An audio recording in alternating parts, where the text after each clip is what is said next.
वहीं देवकीनंदन ठाकुर ने कहा कि हमारी तेजस्वी, नीतीश, चंद्रबाबू नायडू, शरद पवार, उद्धव ठाकरे, मल्लिकार्जुन खड़गे और अखिलेश यादव सारे हिंदू नेताओं से अपील है कि वो वक्फ संशोधन बिल के समर्थन में आए।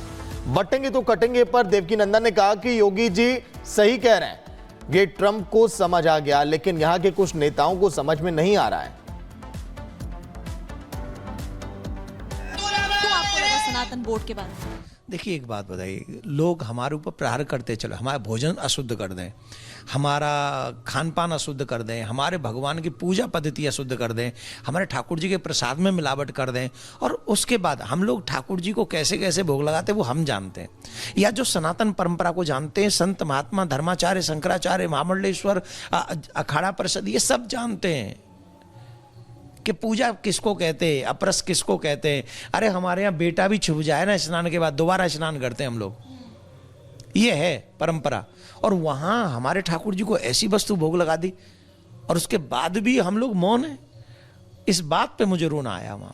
तो ये आप ये बताइए कि वक्फ बोर्ड बना तो कब का बना, तो अब आप सनातन बोर्ड की मांग क्यों उठा रहे हैं इतने समय बाद? वक्फ बोर्ड बना 1954 में, तो उसकी पावर कम, फिर 1995 में उसकी पावर थोड़ी बढ़ाई गई, और 2013 में जो पावर दी गई है ना, मेहमा जी आपका भी घर सुरक्षित नहीं है।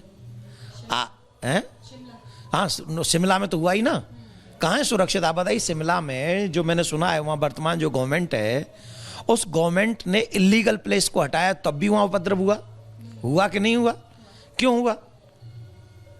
इसका मतलब ये है कि हम जो कहें वो तो ठीक, और हमें रोकोगे तो वो गलत। और वो कह कौन रहे हैं? बोले अल्पसंख्यक जो अपने नाम के पीछे लगाते हैं। और बहुसंख्यकों की जगह तुम घेर लो, बहुसंख्यकों के भोजन को ले जाओ, बहुसंख्यकों के तुम मकान छीन लो, मंदिर छीन लो, सब छीन लो, लेकिन क्योंकि बहुसंख्यक इसलिए कुछ नहीं बोलेंगे।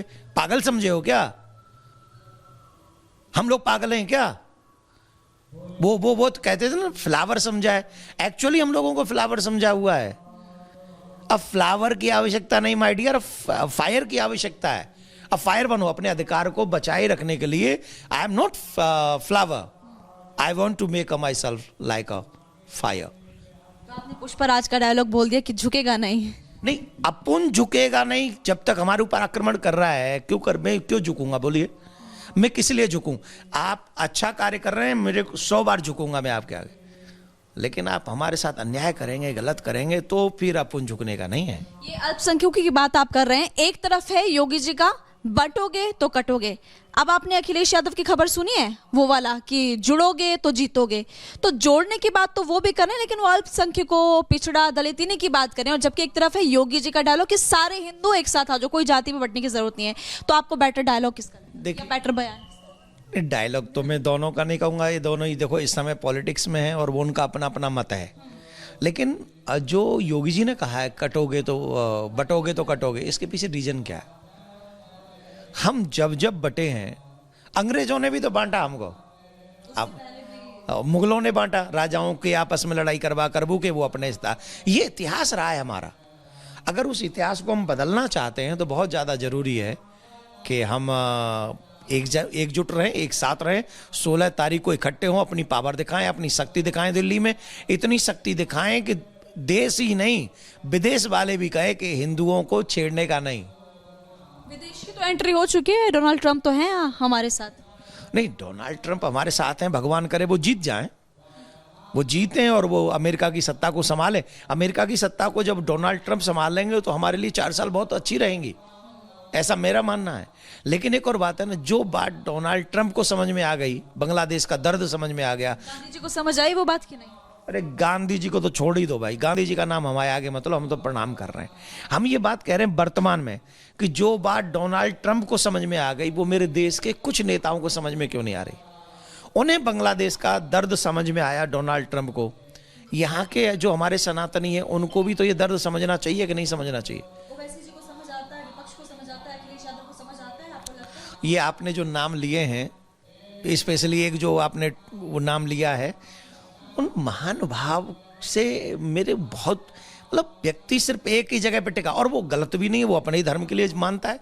ये हमारे पॉलिटिशियनों को ये सीखना चाहिए उससे कि वो जब बात करेगा अपने धर्म की बात करेगा, अपने लोगों की बात करेगा। हमारे यहाँ देख लो, हमारे यहाँ तो वो मतलब जो न कहो सो ठीक, पर ये गलत है।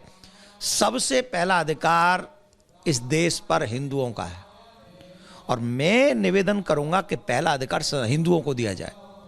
सबसे पहला घर अगर प्रधानमंत्री योजना से बने तो वो हिंदुओं का बने और तब तक बनता रहे जब तक इस देश में हिंदुओं की गरीबी न मिट जाए। उसके बाद बांटो जिसको भी बांटना, पहले सनातनियों को दो।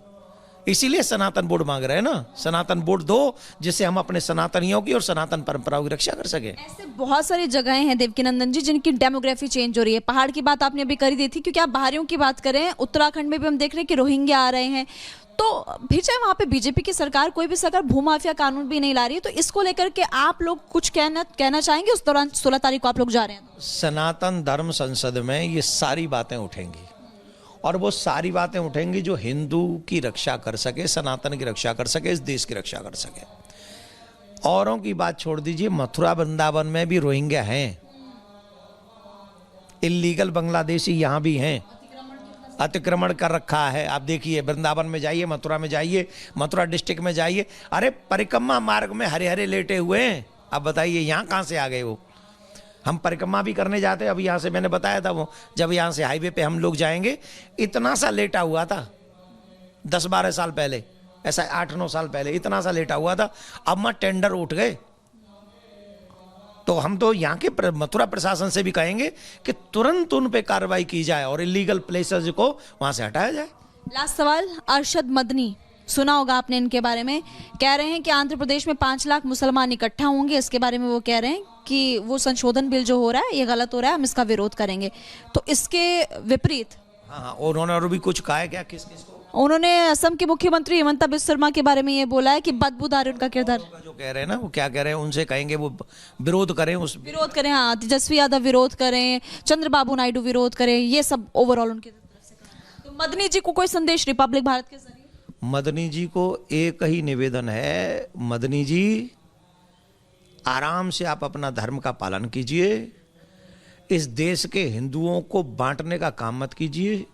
बांटो और राज करो, ये बहुत बड़ी योजना अंग्रेजों की थी, उससे पहले मुगलों की थी, उसी योजना पे आप चल रहे हो। कि आप चिराग पासवान को ये कह रहे हो कि आप इस बिल का समर्थन मत करना, चंद्रबाबू नायडू को आप कह रहे हो, आप क्या नाम है, नीतीश बाबू का नाम ले, बाबू का नाम आप ले रहे हो। मैं तो निवेदन करूंगा, जितने भी सनातनी लीडर हैं, सुन लो, अखिलेश जी इसका साथ दें, उद्धव ठाकरे जी इसका साथ दें, शरद पवार जी इसका साथ दें, और कौन है पॉलिटिशियनों में, राहुल गांधी जी, बड़े नाम वो विपक्ष के नेता भी हैं, हाँ, मल्लिकार्जुन खड़गे साहब, राहुल गांधी साहब, और एक और हमारे दिल्ली में रहते हैं केजरीवाल साहब। आप सब हिंदू नेताओं से हाथ जोड़ के भिक्षा मांग रहा हूं, आप सब इस बिल के पक्ष में मत देना। 1 मिनट के लिए जब वोट डालने जाना, उस समय सिर्फ भूल जाना कि आपकी वोट का क्या होगा। तेजस्वी यादव ने तो कहा था कि मुसलमानों को कोई छिड़ेगा तो हम बख्शेंगे नहीं, तो वो हिंदुओं के बारे में बातें नहीं करते। उन्होंने वो बोल दी बात। हम धर्माचार्य हम हैं, तो जो हिंदू जहां जहां हैं उन सब के धर्माचार्य हम हो गए कि नहीं हो गए? तो हम उनको सलाह दे रहे कि आप ऐसा नहीं बोलो, कुछ भी टीवी चैनल पे आपको जो बोलना है बोलो, हम आपके साथ हैं, जो बोलना है बोलो, लेकिन वोट डालते समय आपको हिंदुत्व का याद रहना चाहिए, आपको हिंदू याद रहना चाहिए, आपको भारत याद रहना चाहिए। जब ये इस बिल पे जब चर्चा हो और जब वोट डाला जाए, वोट डाल के ही तो बनाएंगे इसको। तो जब ये बिल पास कराना है, चाहे तुम सदन से निकल जाओ, चाहे सदन में सो जाओ, उस समय सो जाना जिस समय वोट पड़ रही हो, या फिर 1 मिनट के लिए भूल जाना कि तुम किसी पार्टी के लीडर हो, तुम्हें सिर्फ याद रखना चाहिए तुम हिंदू हो। वही तो दिक्कत है ना, वोट का ही तो चक्कर है। वोट के लिए तो फिर वो नहीं कर पा रहे हैं, बोल नहीं पाते। खैर छोड़िए, लास्ट सवाल आपसे, आपने आज बड़ा नारा दिया कि माला नहीं भाला उठाने का वक्त आ गया है। नहीं, सच है ना, हमारे शास्त्रों में ऑलवेज ये बात कही जाती है। शस्त्र और शास्त्र, हमारे यहाँ समग्र जो सामूहिक विकास की बात की जाती है, उस सामूहिक विकास में शस्त्र और शास्त्र दोनों आते हैं। अर्जुन भाला नहीं चलाता था, अर्जुन धनुष बाण नहीं चलाता था। भीम, नकुल, सहदेव चारों भैया, राम लक्ष्मण, राम जी गए थे वन को, क्या लेके गए थे? धनुष बाण लेके नहीं गए थे। देवी मैया अभी नवदुर्गा हमने पूजी है, मैया के हाथों में 7 हाथों में 8 हाथों में शस्त्र नहीं है, राम जी के हाथ में शस्त्र नहीं है, कृष्ण जी के हाथ में सुदर्शन चक्र नहीं है, हनुमान जी के हाथ में गदा नहीं है, क्या नहीं हमारे देवताओं के? तो हम तो उनके अनुयायी हैं। और मैं निवेदन करूंगा, शास्त्र की शिक्षा भी लो, शस्त्र की भी शिक्षा लो, और एक हाथ में भाला और माला ये रखनी चाहिए, क्योंकि कोई हमारी बहन बेटी के ऊपर नजरें डाले तो हम माला से नहीं बचा सकते ना। हमें भाले से की आवश्यकता पड़ेगी, हमें शस्त्र की आवश्यकता। हम किसी को मारने नहीं जाएंगे, लेकिन कोई हमें मारे ये हम होने नहीं देंगे। सभी सनातनियों से निवेदन है, सनातनी होने का दायित्व निभाना है। 16 तारीख को पहुंचना है आप सबको, मेरा आग्रह है आप सभी से।